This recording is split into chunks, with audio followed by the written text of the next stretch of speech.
O Supremo Tribunal Federal reagiu à afirmação do presidente Jair Bolsonaro de que a corte proibiu o governo federal de atuar no enfrentamento da Covid-19. Em nota, o Supremo afirmou que é responsabilidade de todos os entes da federação adotarem medidas em benefício da população brasileira. Isso significa que estados, municípios e a União devem determinar como vão atuar no enfrentamento ao novo coronavírus.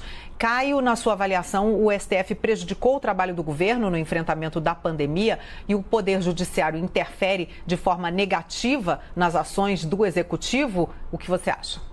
Bom, eu peço até licença me alongar um pouquinho mais, mas vamos começar retomando a fala do presidente da República, né, que ensejou essa nota do Supremo Tribunal Federal. Então, disse o Bolsonaro em entrevista ao apresentador José Luiz da Atena, aspas, que moral tem João Dória e Rodrigo Maia em falar em impeachment ou me acusar disso tudo que está acontecendo aí no Amazonas? Se eu fui impedido pelo STF de fazer qualquer ação em combate a coronavírus em estados e municípios, pelo Supremo Tribunal Federal, eu tinha que estar na praia agora tomando uma cerveja. Tá? Então, fazendo um recorte dessa fala do presidente, ele afirma que foi impedido pelo STF de atuar contra a Covid-19 em estados e municípios.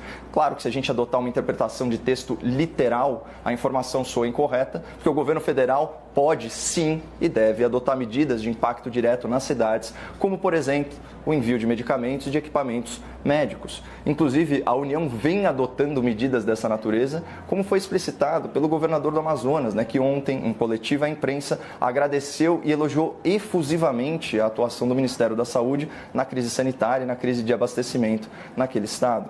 Portanto, o presidente ele conhece as suas atribuições e as suas eventuais contribuições práticas ao enfrentamento da pandemia, o que nos leva a uma conclusão óbvia sobre essa fala do Bolsonaro. É mais um exagero retórico. E considerando o contexto, né, da manifestação, então, em que o presidente inclusive ironiza a postura do STF, é evidente que ele fez referência a uma decisão bem específica do Supremo. Né? Então a gente sai agora do campo da interpretação de texto e volta aos fatos. Na ação direta de inconstitucionalidade número 6341, julgada pelo plenário do tribunal, né, em 15 de abril, né, do ano passado, o Supremo assegurou a autonomia de estados e municípios para decidirem de forma independente sobre questões de isolamento social, quarentena, locomoção por rodovias, portos e aeroportos, classificação de atividades essenciais, funcionamento de serviços públicos e restrição à circulação de trabalhadores. Ou seja, na hierarquia das normas, prefeitos e governadores não estão mais subordinados aos decretos do presidente da República, conforme havia sido determinado pela Lei Federal da Pandemia, aprovada em fevereiro pelo Congresso Nacional. Então eu vou dar uma prova disso aqui só para refrescar a memória do espectador. Lembra quando Bolsonaro, em 11 de maio, decretou que salões, barbearias e academias passariam a constar daquela lista de atividades essenciais? Então, naquele mesmo dia, 17 estados, mais o Distrito Federal, já foram à imprensa e declararam que não permitiriam a abertura desses estabelecimentos. E eles nem precisavam ter se manifestado, porque, em decorrência da decisão do STF, a liberação não era automática.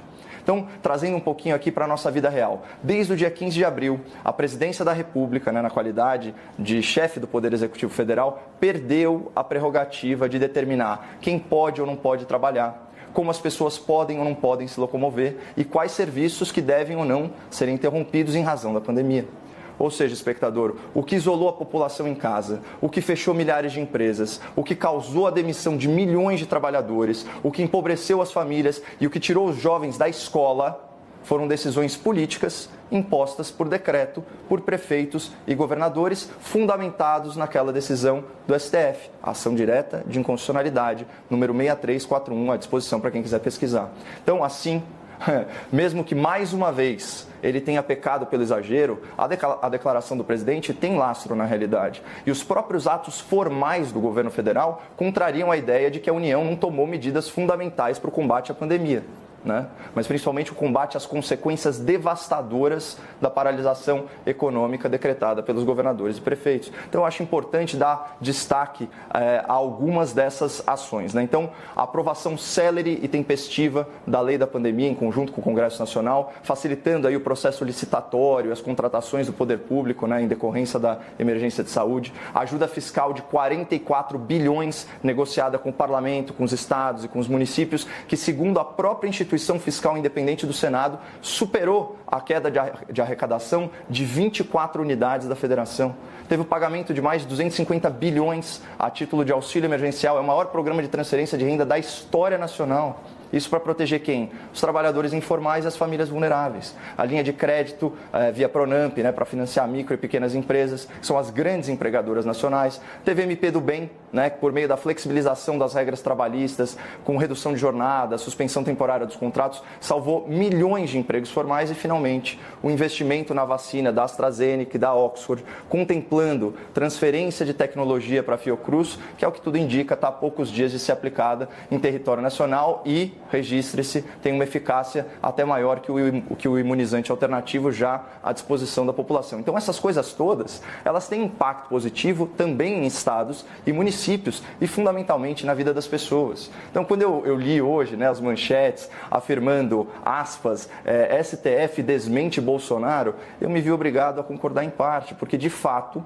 o governo federal realizou muitas ações de combate à crise, apesar do tribunal ter esvaziado algumas prerrogativas do presidente da República. Desculpa, Caio, eu peguei um trecho aqui no site do STF, só para deixar claro o que é que exatamente o STF faz nesse esclarecimento, quando ele diz que, como você citou, as medidas de distanciamento, isolamento, funcionamento de escolas, comércio, atividades e etc., são dever dos estados, mas não a seu bel prazer. O STF esclarece que são eficazes, que sejam eficazes para a redução do número de infectados e óbitos, como demonstra a recomendação da Organização Mundial de Saúde, e isso não inviabiliza a competência geral, como você disse, da União para estabelecer medidas restritivas em todo o território nacional, caso entenda necessário. Então, bem especificamente... Mas, Carla, só para esclarecer também o espectador, havendo conflito, prevalece o entendimento do governador e do prefeito sobre o decreto. A prova mais eloquente disso foi esse exemplo que eu acabei de dar, quando o Bolsonaro coloca na lista de atividades essenciais as barbearias, os salões, etc., e os governadores não adotam e sequer precisariam se manifestar nesse sentido, porque, afinal de contas, a abertura não seria automática, Então, é só realmente uma questão de esclarecer o juridiquês, principalmente para quem é mais leigo em assuntos, de direito. Ok, Caio, eu recomendo que as pessoas leiam, então, no site do Supremo Tribunal Federal para ver especificamente que a Organização Mundial de Saúde muito provavelmente não fala em salões de beleza. Mas eu agradeço aqui a sua participação no Liberdade de Opinião. Muito obrigada, Caio. Até amanhã. Até amanhã.